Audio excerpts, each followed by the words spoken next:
Baik, bismillahirrahmanirrahim. Assalamualaikum warahmatullahi wabarakatuh. Selamat siang teman-teman semua ya. Saya akan menjelaskan tentang teknis pelaksanaan praktikum akhir untuk penilaian ujian akhir semester mata kuliah psikodiagnostik 2, observasi dan wawancara. Bu Luki membuat video ini untuk memandu teman-teman bagaimana bisa melaksanakan praktikum akhir ya untuk penilaian UAS. Nah, 2 minggu terakhir saya sudah meminta teman-teman membentuk kelompok mulai dari pembuatan panduan wawancara sampai juga sudah saya berikan contoh bagaimana bentuk panduan wawancara, membuat verbatim dan analisa hasil wawancara. Nah, di situ sebagai panduan teman-teman untuk nanti menganalisa hasilnya sehingga menjadikan nanti bisa membuat kesimpulan dari hasil penelitian atau mini research menggunakan metode OW yang akan dilakukan sebagai penilaian UAS nanti. Oke, saya tegaskan ya, 1, berarti kemarin kalian sudah membuat panduan wawancara kan, praktikum yang sudah kalian presentasikan dan sudah kalian role play kan ya kan. Nah, kemudian sekarang saya minta teman-teman yang saya minta minggu lalu untuk diskusikan adalah tema baru atau boleh tema lama yang digunakan di panduan kemarin yang memang betul-betul mau kalian riset lebih lanjut. Kali ini tidak hanya dengan wawancara tapi juga dilakukan observasi untuk tema tersebut. Itu ya. Nah, jadi ada observasi, ada wawancara dengan format seperti yang ini nanti saya jelaskan. Gitu ya. Jadi yang saya akan jelaskan kali ini adalah formatnya bagaimana UAS akan dilakukan ya. Nah, harapannya nanti di pertemuan 15 ya, di minggu depan kan pertemuan 15, teman-teman sudah punya draft panduannya dan teman-teman sudah punya gambaran bagaimana nanti analisa hasil wawancara akan dilakukan. Tuh ya. Oke, saya jelaskan terlebih dahulu untuk pelaksanaan UAS-nya nanti akan seperti apa ya. Nah, ini adalah penjelasan teknis pelaksanaan UAS semester genap tahun ajaran 2020-2021 mata kuliah observasi wawancara yang akan dilakukan 15 sampai 16 Juni untuk tanggalnya sesuai dengan kalender pertemuan 16 ya. Nah, tapi saya harap di pertemuan 15 itu sudah mulai praktikum gitu ya. Kalian sudah mulai ngambil data, maksud saya seperti itu. Jadi teman-teman di minggu ketiga Juni itu sudah bisa mengumpulkan gitu ya, mengumpulkan hasil laporannya. Nah, bagaimana penjelasan pelaksanaannya ya? Yang pertama sudah jelas di situ ya, kelompok atau tim kerja. Dalam hal ini tim penelitian ya, karena teman-teman sesungguhnya sedang melakukan penelitian mini gitu ya, atau mini riset menggunakan metode observasi dan wawancara. Nah, di sini teman-teman membentuk kelompok kerja yang sama seperti saat tugas melakukan panduan kemarin. Saya sarankan kelompoknya sama saja supaya tidak lagi menyesuaikan diri dengan kinerja anggota kelompok yang baru gitu ya. Kemudian yang kedua, silakan tentukan tema yang akan diteliti. Minggu lalu sudah saya minta hal ini ya.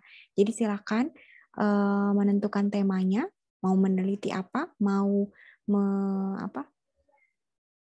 mengambil data tentang kasus apa gitu ya. Nah, silakan kalian tentukan. Kemudian yang ketiga, setiap tim kerja bertugas melakukan observasi dan wawancara pada subjek sesuai petunjuk sebagai berikut. Yang pertama, lakukan observasi tentu dengan membuat panduan observasi terlebih dahulu berisi poin yang diamati pada subjek. Kemudian yang kedua, menyusun panduan wawancara yang lebih singkat dan sederhana dengan setiap anggota tim mengajukan setidaknya 2 item pertanyaan. Jadi semua ikut berpraktikum ya. Jadi tidak hanya ditunjuk satu wawancara. Jadi ini emang wawancaranya jadi keroyokan gitu ya. Wawancaranya bareng. Pewawancaranya lebih dari satu. Kemudian observasi dilakukan bisa menggunakan video, merekam video langsung, ya, atau merekam video live menggunakan bantuan orang lain atau secara langsung. Pengamatan akun media sosial boleh, dan pengisian angket ini bisa, observasinya bisa digunakan dengan metode seperti ini ya pilihannya. Kemudian poin keempat adalah wawancara. Kalau sudah ambil data observasi, kemudian ambil data wawancara. Wawancara seperti yang sudah Bu Luki jelaskan sebelumnya, wawancara itu bisa dilakukan dengan berbagai metode untuk online ya. Nah, yang pertama, buatlah grup WhatsApp berisi tim pewawancara dan subjek. Di situ grupnya bertujuan untuk berkomunikasi, menjelaskan segala sesuatu yang kaitannya dengan penelitian ini kepada subjek. Jadi sumber informasinya dari WhatsApp ini, grup. Jadi tim pewawancara kan kalian nanti isinya 3 atau 4 orang ya di dalam satu kelompok kerja ini. Nah, kalian berkomunikasi dengan subjek melalui grup ini. Kemudian lakukan perkenalan, menyampaikan tujuan, inform consent juga melalui grup ini. Ya, bisa video call atau chatting. Nah, nanti screenshot-nya juga dilampirkan gitu ya sebagai bukti bahwa kalian sudah melalui tahapan etika wawancara, menyampaikan inform consent dan tujuannya atau pembukaannya ya. Kemudian setiap wawancara bergantian nantinya ya pada saat wawancara. Pakai voice note bisa, pakai video call bisa, tapi tidak boleh tertulis, jadi nggak boleh chatting-chattingan aja, tapi juga harus live. Maksudnya tatap muka virtual, bisa voice note. Voice note ini kan live ya, langsung gitu ya. Kemudian video call juga bisa, phone atau audio call juga bisa ya. Tapi grup ini ya, saya sarankan sih pakai grup video call saja, supaya jelas sekarang giliran siapa yang wawancara gitu kan, terus gantian seperti apa ya. Nah, kemudian setiap detail harus terekam dengan baik. Apakah itu screen recorder ya, atau pesan suara juga boleh. Rekaman suara. Jadi direkam ya. Ada perekaman dan ada screen recorder boleh. Kemudian, nah isi grup ini di screenshot ini ya. Ini yang saya minta dilampirkan nanti. Kemudian teknis pengumpulannya nanti berupa PDF, diberi judul, nama filenya itu laporan OW, spasi kelas mana, kelompok berapa. Dikirim ke email saya, kolektif ya, paling lambat Jumat 18 Juni jam 23.59. Ini kan kalau penamaannya itu kan kelompok ya, nama kelompok. Nah, saya minta teman-teman tolong dibuatkan tabel nama kelompoknya. Kayak kemarin kalian ngirim mengumpulkan video role play, nah tolong dibuat list tabel seperti itu, menunjukkan kelompoknya siapa, namanya siapa aja, anggotanya, NIM ya, NIM dan nama anggota, kemudian judul atau tema dari laporannya ya, tema kasus yang diangkat dalam penelitiannya. Oke. Kemudian ini adalah formatnya, saya jelaskan format laporan hasilnya ya. Tim kerja di list siapa saja, kemudian hari tanggal, periodenya berapa, sampai kapan maksudnya, subjeknya siapa, kemudian metodenya apa ya, metode observasi dan wawancaranya, alat yang digunakan, kemudian tujuan, panduan, saya rasa ini jelas bisa dibaca nanti. Nah, kemudian di panduannya, tabel observasi contohnya seperti ini panduannya. Apa setting observasi di mana gitu ya. Terus aspeknya yang dilihat atau yang diamati itu apa, metodenya bagaimana, kemudian tabel panduan wawancaranya ini ya, aspek dan indikatornya, atau mengikuti contoh yang kemarin saya kirim juga boleh. Nah, kemudian hasil wawancara ini adalah bentuk verbatim. Nah, bentuk verbatimnya seperti ini. Lalu langsung diinterpretasi. Nah, ini adalah tahapan penting dalam analisa hasil wawancara, yaitu teman-teman melakukan interpretasi dari hasil wawancaranya. Verbatimnya apa? Ucapan objektifnya, langsungnya. Jadi persisnya ya, persisnya ucapan subjek itu apa, kemudian kalian interpretasikan seperti apa.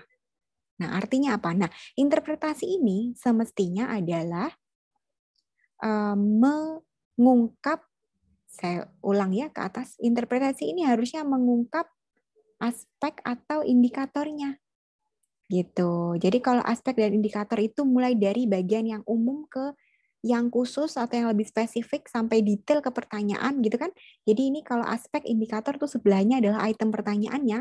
Jadi dari yang umum ke yang khusus. Nah, sementara kalau yang interpretasi itu dibalik dari yang khusus atau yang spesifik pengucapan subjeknya seperti apa ke yang umum, ditarik ke aspek dan indikator yang kalian rancang tadi sesuai dengan panduan wawancara kalian. Paham ya sampai di sini? Saya harap minggu depan itu di pertemuan 15 teman-teman udah melakukan interview ya, maksudnya latihan atau pemanasan begitu supaya teman-teman bisa mensimulasi atau merole playkan interpretasi hasil wawancara ini. Jadi kalian benar-benar tahu prosesnya supaya kalau nanti ada pertemuan itu saya nanya itu teman-teman udah kebayang prosesnya gitu. Ya. Jadi ini bisa